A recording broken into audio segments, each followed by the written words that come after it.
मादृशान् मुग्धान् कथम तनुवशत्वान् बुद्ध के शान्यजेयम् सुगतमगधरं वा गरीशं शिवं वा जितभवमभिवन्दे भासुरं श्रीजिनं वा। देवादिदेव एकायराट श्री शीतलनाथ भगवान की, देवादिदेव एकायराट श्री अंशनाथ भगवान की, 20वीं सदी के प्रथमाचार्य चारित्र चक्रवर्ती आचार्य श्री शांति सागर जी महाराज की, परम पूज्य आचार्य श्री वीर सागर जी महाराज की, परम पूज्य आचार्य श्री शिव सागर जी महाराज की, परम पूज्य दीक्षा गुरुवर्य आचार्य श्री धर्म सागर जी महाराज की, परम पूज्य आचार्य श्री अजीत सागर जी महाराज की, परम पूज्य शिक्षा गुरुवर्य आचार्य कल्प श्री सुध सागर जी महाराज की, श्रीमद् जैन धर्म की।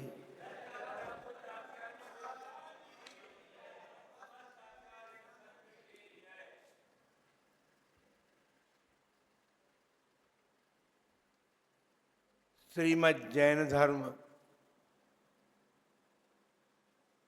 जहाँ केवल ज्ञान लक्ष्मी से सुशोभित है, वहीं जैन धर्म में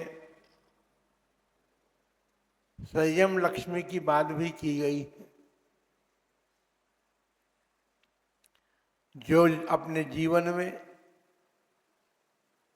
संयम धारण करते हैं वे अपनी आत्मा को पूज्यता के मार्ग में ले जाने का पुरुषार्थ करते हैं।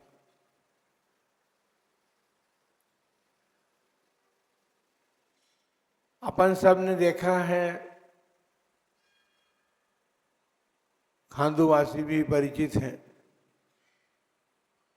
शांति सागर जी महाराज और वीर सागर जी महाराज को तो देखने का सौभाग्य मिला नहीं,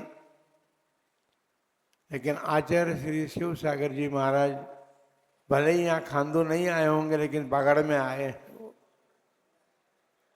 हैं। और आचार्य श्री धर्म सागर जी महाराज तो यहाँ आए ही थे, अजीत सागर जी महाराज भी यहाँ पर आए। बंधुओं, ये 20वीं सदी की अक्षुण्ण परंपरा के सभी आचार्य आपके खांडू नगर अब तो हो गया है, क्योंकि ग्राम तो वहाँ रह गया, अब नगर में आए और नई और पुरानी पीढ़ी के लोग भी यहाँ विद्यमान हैं। सभी लोग साधुजनों की भक्ति करते हैं और उस भक्ति का फल जो है पुण्य रूप में प्राप्त करते हैं। पुण्य संपदा हमारे जीवन की आवश्यक सामग्री है। पाप से लिप्त हमारा जीवन पुण्य में परिवर्तित हो जाए, इसके लिए जैन धर्म में वो साधन दिए हैं जिनके माध्यम से हम अपने जीवन में पाप क्रियाओं को पुण्य क्रियाओं में पुण्य संपादन करने में परिवर्तित कर सकते हैं। परम पूज्य चारित्र चक्रवर्ती आचार्य शांति सागर जी महाराज का परम उपकार है समाज पर और साधु समाज पर। यदि वे नहीं होते तो आज समाज को साधु देखने को नहीं मिलते। इसलिए उन परमोपकारी आचार्य देव के आचार्य पद को 100 वर्ष हो गए। 31 वर्ष तक उन्होंने आचार्य पद पर इस धर्म की धुरा को संभाला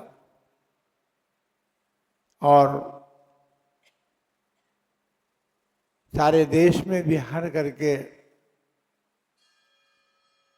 जैन धर्म क्या है, सब लोग जिस धर्म को भूल चुके थे उसका फिर से परिचय करा करके धर्म की प्रभावना में सारे समाज को उन्होंने जोड़ा। क्योंकि हमारे भगवान तो वीतराग हैं, लेकिन वीतराग होने के साथ साथ वे सर्वज्ञ भी हैं, हितोपदेशी भी हैं। पंचम काल चल रहा है, साक्षात तीर्थंकर देव का सानिध्य हमें प्राप्त नहीं है। इसलिए अनेकों बार हमने परम पूज्य शांति सागर जी महाराज आचार्य देव का स्मरण इस रूप में किया है। जिस समय कर्मभूमि का प्रारंभ यहाँ पर हुआ था और भोग भूमि के काल में 18 कौड़ा कौड़ी सागर व्यतीत होने के बाद जब कर्मभूमि आई थी तो कर्मभूमि में प्रथम तीर्थंकर के रूप में हमने ऋषभ देव को प्राप्त किया। ठीक इसी प्रकार जैसे भगवान ऋषभ देव का उपकार हम पर है, यदि वे नहीं होते तो जैन धर्म क्या है इस बात को हम जानते ही नहीं। और 20वीं शताब्दी के प्रारंभ में यदि चारित्र चक्रवर्ती आचार्य श्री शांति सागर जी महाराज नहीं होते तो हम चारित्र क्या होता है, संयम क्या होता है, इस बात को नहीं जान पाते। ये तो उन्हीं की देन है। और सबसे बड़ी बात तो ये है कि उनकी परंपरा में अभी तक जो भी आचार्य हुए हैं सब बाल ब्रह्मचारी आचार्य हुए हैं। और संयम की महिमा को सभी ने प्रकट करने का पुरुषार्थ किया है। सभी ने अपने संयमी जीवन को जिया है और संयमी जीवन के साथ साथ उन्होंने अपनी आत्म साधनाओं को पूर्णता की ओर ले जाने का पुरुषार्थ किया है। बंधुओं, आज आप लोग जिस नाम के साथ विशेष रूप से कार्यक्रम करने जा रहे हैं, यद्यपि अंग्रेजों का जमाना तो यहाँ से चला गया देश से, लेकिन अंग्रेजियत यहाँ छोड़ के गए हैं और सब अंग्रेजी तारीख से किसी भी कार्यक्रम को मनाने की बात रखते हैं। जिस दिन आचार्य पद प्राप्त हुआ था उसका जन्म तो कहें गर्भ में तो सावला नगर में आ गया था, क्योंकि आचार्य श्री ने पत्र लिख करके लिफाफे में बंद कर दिया था। वापस सभी जानते हैं कि गर्भ गूढ़ होता है, किसी को भी पता नहीं था कि क्या होना है। जिनको पता था वो भी आपके सामने है, पुण्य सागर जी महाराज।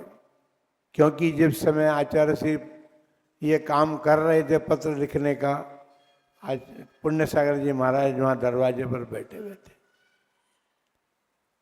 बंधुओं, ये सौभाग्य के क्षण कभी कभी मिलते हैं। बागड़ में ही जिस कार्य को संपन्न किया आचार्य श्री अजीत सागर जी महाराज ने, बागड़ प्रांत वासियों को वो सौभाग्य मिला और गूढ़ गर्भ में जो पत्र लिखा गया था, रखा गया था, वो खुला और खुलने के बाद आचार्य पद का समारोह भी बागड़ प्रांत, क्योंकि बागड़ अब तो पारसोला ये प्रतापगढ़ जिला बन गया, लेकिन पारसोला तो पहले बागड़ में ही था। तो बंधुओं, बागड़वासी सौभाग्यशाली और इस अर्थ में अत्यधिक सौभाग्यशाली है कि साधुओं का समागम आपको प्राप्त होता है। हम समझते हैं कि 50 के लगभग साधुओं का एक साथ समागम पहली बार प्राप्त हुआ, इसलिए आपके भीतर जो देव की भक्ति तो है ही, शास्त्र की भक्ति भी करते हैं आप, स्वाध्याय भी आपके यहाँ पर होता है। गुरु भक्ति के लिए तो कुछ कहने की आवश्यकता ही नहीं है, क्योंकि गुरु भक्ति हमने पिछले 15 दिन से देख ली है। तो संयमी जनों की भक्ति करना भक्त का परम कर्तव्य बनता है, क्योंकि भक्त की भक्ति से ही संयमी जनों का संयम परिपालित होता है। यदि भक्त न हो तो गुरुजन अपने संयम का परिपालन कैसे करें? इसलिए संयम के तो 55 वर्ष बीत चुके हैं, लेकिन आचार्य पद का 34 वर्ष व्यतीत होने के बाद आज 35वां वर्ष लगा है। हम सोचते हैं माता जी ने और महाराज ने जो कुछ भी कहा है, यह उनकी परम भक्ति थी और उसका कारण था कि दीक्षा लेने कुछ ही वर्ष इन लोगों को हुए थे और आचार्य श्री अजीत सागर जी महाराज की छत्र छाया इनके सिर से उड़ चुकी थी। ये तो उन पारखी आचार्य देव की परख का प्रतिफल है। हम तो नहीं जानते कि हम में इतनी क्षमता थी या क्षमता है, लेकिन फिर भी दीक्षा गुरुवारी आचार्य श्री धर्म सागर जी महाराज के बाद आचार्य श्री अजीत सागर जी महाराज का वृहस्थ हम पर पड़ा और इस मस्तक पर हम उस घटना को आज अवश्य कहना चाहेंगे। जिस समय अजमेर में हम विद्यमान थे, आचार्य श्री धर्मसाद जी महाराज की समाधि के बाद एक 4 लाइन का श्लोक लिख करके आचार्य श्री ने भेजा था अजीत सागर जी महाराज। बस वही पत्र था और उन्होंने उसमें यही लिखा था, मिलाने वाला दुर्लभ है पर प्रतीक्षा मैं कर रहा हूं। मिलाने वाला दुर्लभ है, इस शब्द को लिख के सुन करके सारे साधु जो हम लोग थे एक प्रकार से विह्वल हो गए कि ऐसी कौन सी बात है कि हम पुरुषार्थ करके आचार्य श्री के चरणों में नहीं पहुंच सकते। दूसरे दिन ही अजमेर से बिहार हुआ और भिंडर नगरी में आचार्य श्री विद्यमान थे। उस समय का दृश्य जिन लोगों ने देखा है, संघ ने तो देखा ही है। एक तरफ हमारे अश्रुधारा जो थी वो आचार्य श्री के पाद प्रक्षालन कर रही थी और जब मिलन गुरु का दर्शन हुआ तो आचार्य श्री के आंखों से जो आंसू बह रहे थे हमारे मस्तक को पड़ रहे थे। बंधुओं, ये बिरले ही क्षण होते हैं जब शिष्य गुरु की आज्ञा स्वीकार करके और शीघ्र शीघ्र ही विहार करके गुरु के चरणों में पहुंच जाए, ये बहुत कम अवसर ऐसे होते हैं। और वो प्रतिफल हमने पाया है, गुरु आज्ञा को माना है। जिस समय पंडित हसमुख जी आचार्य श्री के पास गए, उस समय आचार्य श्री अस्वस्थतावस्था को प्राप्त थे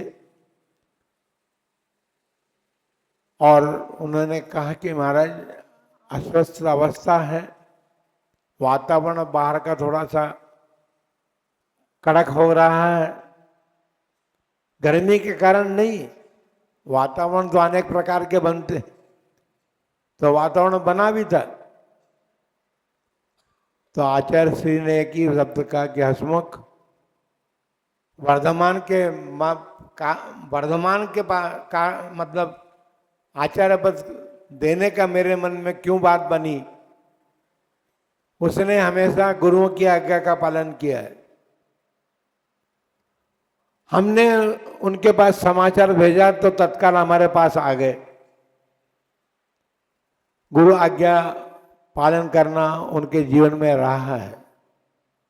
और सबसे बड़ी बात, वो है या नहीं है ये तो हम जानते हैं, लेकिन आचार्य देव के सम्मुख मुख से ये शब्द निकले थे कि मुझसे ज्यादा पुण्य है उस जीव का।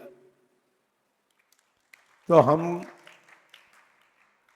बड़े आश्चर्य में हम हैं, हमारे जीवन में इतना बड़ा पुण्य है या नहीं है ये तो केवल भगवान जानते हैं, या जिन्होंने देखा है वो बात कर सकते हैं। हम तो नहीं मानते कि हमारे जीवन इतना बड़ा पुण्य था, लेकिन आचार्य देव के वो शब्द आज तक प्रतिफलित हो रहे हैं पुण्य के। इसलिए हम बात कर रहे हैं कि सारे देश में विहार करने के बाद भी आचार्य श्री शांति सागर जी महाराज की इस परंपरा के चर्या और संयम का परिपालन जिस प्रकार हम सब कर रहे हैं, उस प्रकार जंगलों में अभी तक 37,000 किलोमीटर का बिहार संकार हो चुका है। और 37,000 किलोमीटर के बिहार में आज तक उन आचार्य देव के आशीर्वाद से कभी कोई परेशानी नहीं आई। निर्बाध रूप से, निर्बाध गति से उसका परिपालन हुआ है और आगे भी होता रहेगा।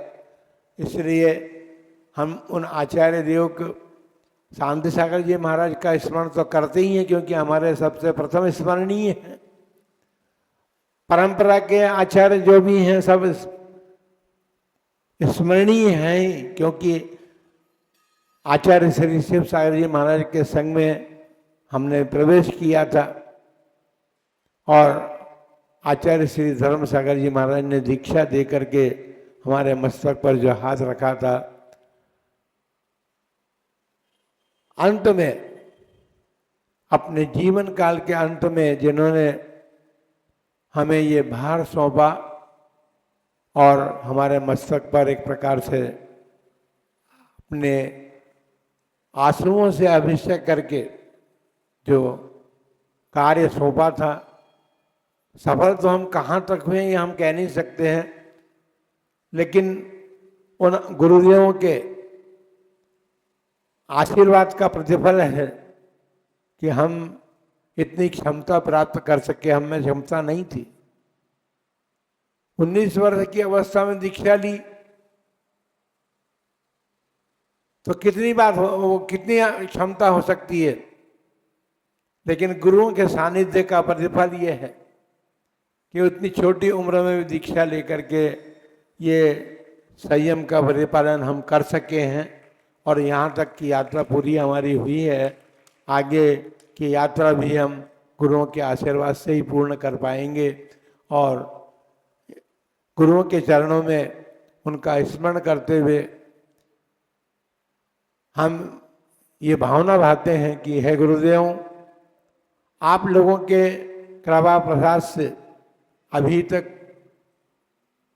क्योंकि जीवन निर्माण में कई लोगों का हाथ होता है, एक व्यक्ति भी जीवन निर्माण कर सकता है, किसी भी व्यक्ति का, लेकिन हमारे जीवन में तो दो आरिकाओं का, सुपार्श्वमती माता जी और ज्ञानमती माता जी का हाथ है, और उसके बाद इतने आचार्यों का हाथ है। आचार्य कल्पवृक्ष जी महाराज के सानिध्य में रह करके अध्ययन किया, शिक्षा प्राप्त की है, तो उन सब का स्मरण करते हुए और उन आचार्य देवों के चरणों में अपनी विनयांजलि समर्पित करते हुए ये भावना भावते हैं कि हे देव गुरुदेव, आपका आशीर्वाद इसी प्रकार आगे भी प्राप्त होता रहे और हमारी ये संयम यात्रा संलेखना पूर्वक संपन्न हो। ऐसी भावना भा करके हम उन सब गुरुओं को फिर से एक बार स्मरण करके उनके चरणों में विनयांजलि समर्पित करते हैं। जब आचार्य श्री शांति सागर जी महाराज जी की